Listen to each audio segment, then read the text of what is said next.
parce que sans liberté de presse on ne peut pas avancer et tout le temps gis nga ci actes yu ñuy poser dañ ci war a gis tout le temps le précédent que les gens sont en train de mettre c'est-à-dire mooy li ngay def boo ko defee day des te loolu suba mën na gàllankoor ñu bëri parce que tey comme ni ma la wax tout le temps mun nga nekk tey procureur suba nga retraite demain sa doom moom mu jël un autre chemin mu ne te bu jëlee chemin bi yow da nga war a ñaan que kooku gis nga man une fois maa ngi doon waxtaan ak benn juge français bu ma tase woon ak si benn colloque ma ne ko pourquoi yéen doo leen nangu extrader ay nit facilement mu ne ma c'est parce que moi personnellement je pense à mes enfants mu ne ma parce que man day juge la suba sama doom bi mun na nekk délinquant te bu defee erreur bu ma ñuy extrader donc ñun aussi si loolu la ñu war a am si bopp bi. c'est-à-dire nañu appliquer il faut appliquer la loi. Il y a pas de souci mais moi je pense que vraiment il y a pas lieu quoi dañoo war a xaw a voilà xoolal tuuti mbir mi voilà. jàppoo ni waroon nañ ko mën a convoquer. on aurait pu l'entendre peut-être. xam nga loolu yëpp il faut qu'on modifie la loi. xam nga aussi quand un texte de droit. dit que bu nit waxee lii nañ ko jàpp. applique la loi mais loi yooyu il faut qu'on revoie ça parce que c'est des lois yoo xam ne ay lois coloniales la yoo xam ne tout le temps ça renforce le gouvernement et le parti au pouvoir et ça affaiblit les citoyens te ñun war nañu dépasser étape boobu on est à plus de 60 ans d'indépendance il faut qu'on se respecte qu'on respecte les Sénégalais te loolu ça ne peut passer que par une modification profonde de la justice et des lois parce que yow comme ni ma la waxee comme je dis comme je le répète tout le temps quand tu es président wala tu es ministre et que tu as de l'emprise sur la justice lu la neex la justice bi def donc loolu c'est de manière générale ce qu'il faut changer à mon avis quoi. Oui Pape Sané c'est vrai xamaguñu comme ni nga ko waxee noonu mais questionnement yi ba tey ci ñaari militaires ya réeroon Fulbert Sambou questionnement yooyu ba tey daf fi des ana keneen que lu waral kii génn àddina c'est des questionnements légitimes yu ñu war a apporter des réponses. waaw man jàpp naa ne c'est des questionnements yu ñu war a mais léegi comme justice wax na ne. ñun c'est vrai qu'ils n'ont pas encore tranché. xam nga souvent ça quand ça concerne des membres des forces de défense et de sécurité. ils disparaître dans des conditions aussi suspectes. c'est vrai que dañoo waroon teel a diligenter pour ñu xam lu leen dal c'est ce qui permet aux autres militaires d'avoir la tête apaisée. parce que ñu xam ne parce que li mënoon na nekk man mënoon na nekk keneen. voilà mais aussi je ne pense que c'est pas xam nga man moom je ne suis pas dans les accusations parce que xaw ma lu xew. man dama yeewu rek gis ce qui s'est passé. ils ont disparu mais nag yaakaar naa justice da si war a teel a indi ay leeral. dafa yàgg pour que ñu xam. waaw parce que aussi c'est normal xam nga yow boo amee mbokk bu nekkoon armée wala bu amoon benn fonction boo xam ne peut-être. même votre vie en dépendait parce que moom moo doon liggéey di indi njaboot gi di lekk et tout ñooñu bu ñu deyee pour que ngeen mën a def seen deuil fokk ñu xam dans quelles conditions ces gens ont disparu voilà loolu yaakaar naa justice bi da si war a gaaw même bu fekkee xamuñu ñu def un procès verbal wala ñu prendre une décision ñu ne xamuñu lu leen rey peut-être que si un régime vient un autre mun na creuser de manière plus profonde mais il faut rapidement que les gens trouvent des réponses pour moi parce que quand quelqu'un sert son pays jusqu'au grade d'adjudant et qu'ils disparaissent dans des conditions mystérieuses yaakaar naa ne état bi pour rendre ko honneur dafa war a def lu gaaw trouver parce que on a quand même des moyens qui nous permettent rapidement d'élucider de ce genre de situation. oui ba ci nit dofan keneen koo bokkal tamit langue yi. moom it sànq la ñuy wax ni jot nañ ko interpeller te bi mu génnee yàggut. yooyu yëpp dafay duggaat ci invite bi nga doon def sànq. waaw maa ngi koy apporter tout mon soutien et tout mais xaw ma encore une fois. lu ñu ko interpeller. waaw xaw ma lu ñu ko interpeller moo tax je ne veux pas trop. mais vraiment je le soutiens. parce que quelqu'un qui est très engagé pour la cause vraiment sénégalaise. gis naa ni tout le temps vraiment. il a ces prises de position. c'est des fois musclé. xam nga nit ku ne ak aussi sa nature. moo tax il faut pas qu'on personnalise souvent les débats. xam nga tout le temps ceux qui sont de l'autre côté ils voient peut-être de l'insolence et tout ça. mais il faut seulement essayer de décrypter le message. et c'est pas la peine de voir tout le temps en ce que la personne dit des offenses ou ay saaga non je ne pense pas xam nga chacun a une manière de mener sa lutte. peut-être qu'aujourd'hui il se bat pour un côté parce que c'est quelqu'un d'engagé. Je sais que même si demain le régime changeait, s'il voit que ce pourquoi il se battait n'est pas respecté man xam naa ni je pense qu'il va kon parce que boo xoolee ay Y'en a marre maa ngi nuyu Kilifeu ak Thial voilà l'autre jour là gis naa leen ci manifestation bi ñoo ma jox micro bi sax ma wax donc da ngay xam ne c'est des gens qui sont restés dans la même logique xam nga tout le temps ñun Sénégal lu ñu sonal on pense que l'homme d'État c'est l'homme en costume avec des verres qui est dans une Land Cruiser à 60 millions il a des gardes du corps et des téléphones kooku bu ñëwee ne c'est un homme d'État parce qu'il a tout le temps des calepins un homme d'État c'est quelqu'un qui se bat pour les intérêts de sa nation pour moi des gens comme Kilifeu comme Y'en a marre c'est des rappeurs ils ont des rastas mais il faut pas qu'on ait tout le temps cette image là parce que quelqu'un c'est un rappeur rek il est mauvais non ku ne ak fu la yàlla féetale aujourd'hui Bob Marley était man j'écoute le reggae tout le temps kooku c'est vrai que c'était un rastaman mais c'est une référence pour une certaine partie de la population donc ñoom aussi il faut écouter le discours que les gens transmettent il faut pas voir dans la manière parce que c'est des jeunes ñoom ils s'adressent à la jeunesse donc il arrive que ay mag yoo xam ne dañ ci gis ay offenses mais je pense qu'il faut protéger ces personnes parce que ils se sont battus du côté de Macky Sall et je sais que demain si Macky Sall changeait de pouvoir il se battrait encore à côté de Macky Sall bu fekkee ne Macky Sall am na ay injustices kon yéen a ngi bàyyi xel espoir bi ngeen suscité ci jeunesse bi leen topp jamono ji jàpp ni yéen yeneen solution bi di leen xaar est-ce que yéen a ngi natt cette responsabilité oui en tout cas on se débrouille xam nga man tout le temps je ne veux pas être bugguma wax dara mais na nit ñi xool ça na nit ñi xool gis nga tout le temps moi je ne suis pas ma manière de faire la politique n'est pas de dire regardez-moi ce que je fais je suis meilleur que tout le monde moi je dis tout le temps bàyyi leen xel pour ne pas vous tromper parce que si vous trompez en 2024 ce sera encore pour 5 ans si vous pensez que Ousmane Sonko est meilleur votez pour lui si vous pensez que Thierno Alassane Sall est meilleur si vous pensez que Dame Mbodj est meilleur si vous pensez que Guy Marius Sagna est meilleur si vous pensez que le président Boubacar Camara est meilleur votez pour ces personnes c'est-à-dire xool leen fu seen intérêt nekk xool leen fu intérêt Sénégal nekk man c'est ce que je demande aux Sénégalais et c'est pas la peine d'écouter comme ah oui yéen a koy xëcc seen bopp ah non yéen yeneen alternative bi non c'est des discours que les gens tiennent ba ci immigration irrégulière bi am ni da ngeen jàpp ni li yëpp échec la politique publique yi que mën ngeen ci dara xam nga li ngeen di positionné mooy ni bis ba ngeen jotee ci mbir yi di ngeen def mieux que ñi fi nekk xam nga espoir boobu ngeen yee ci xale yi ba ñu gëm loolu ànd ak yéen loolu la en fait c'est ça parce que nit ñi xam nga comme ni ma la wax nit ñi dofatuñu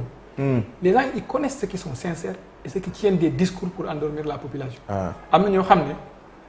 quand même ils savent que quand le capitaine Touré peut-être parle ou que quand Dame Mbodj parle ou quand le président Boubacar Camara parle c'est que il parle avec le cœur et quelqu'un qui parle avec le cœur il a tendance à faire ce qu'il dit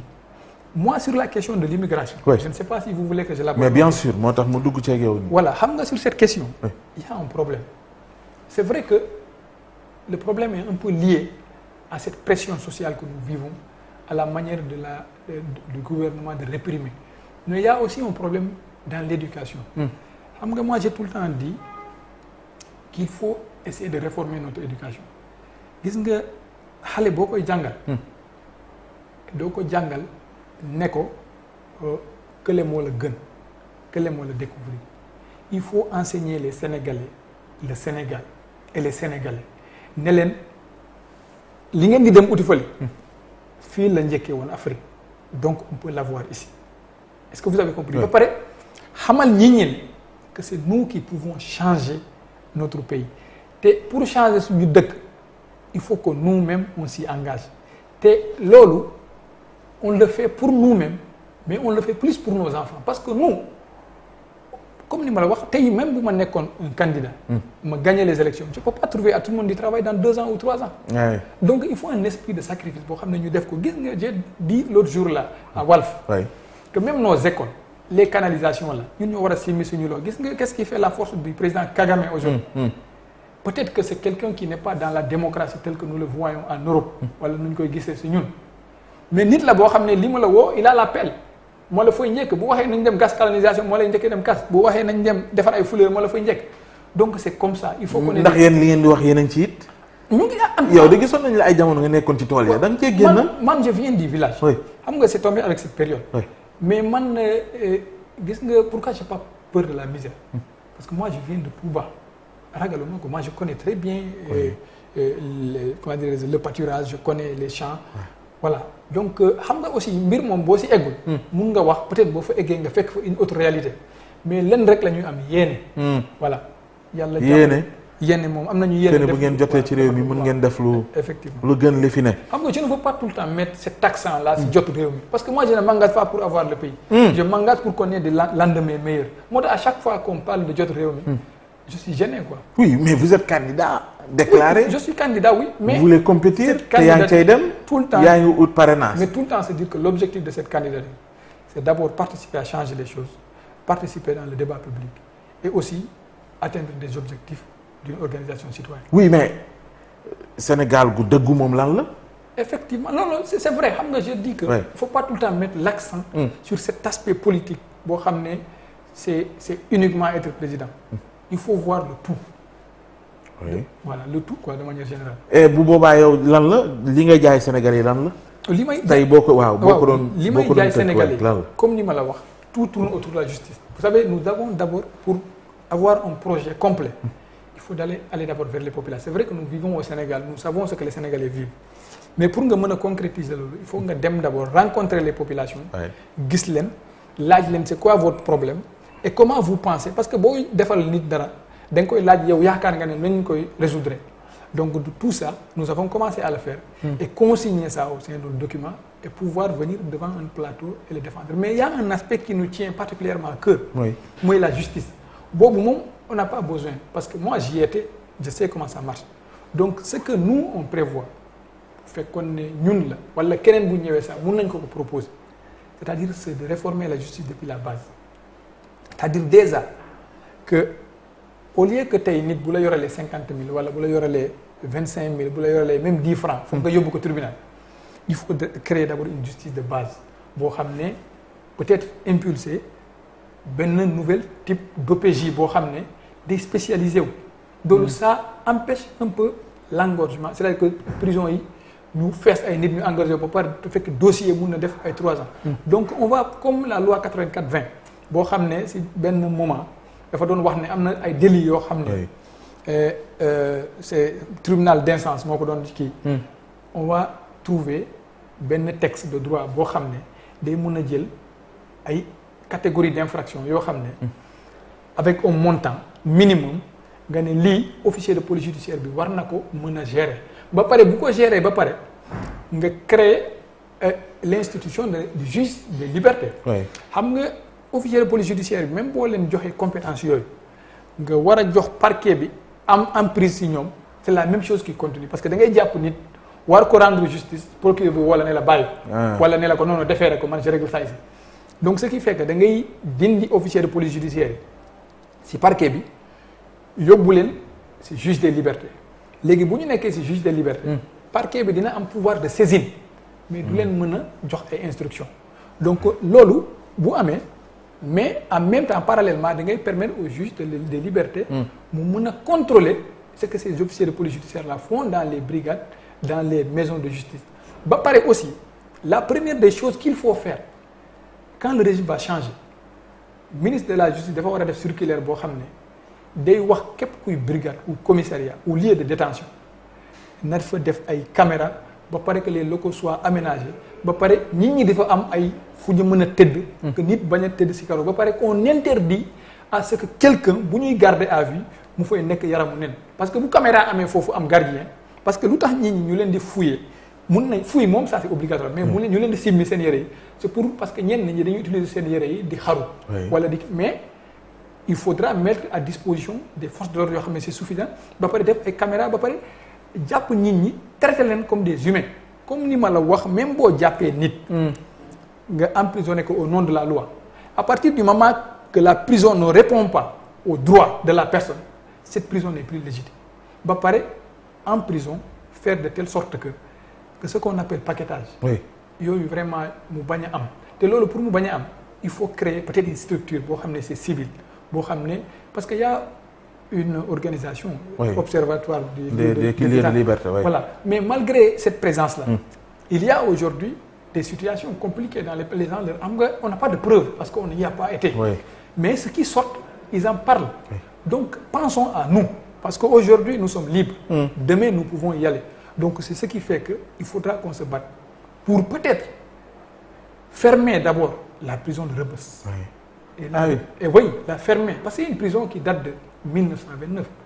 Et la restructurer peut-être en faire une prison de second degré. Pourquoi? xam nga mooy li ma la wax gis nga àdduna. même yàlla tolloolewul nit ñi. donc dans la justice aussi on doit traiter les gens en fonction de leur statut.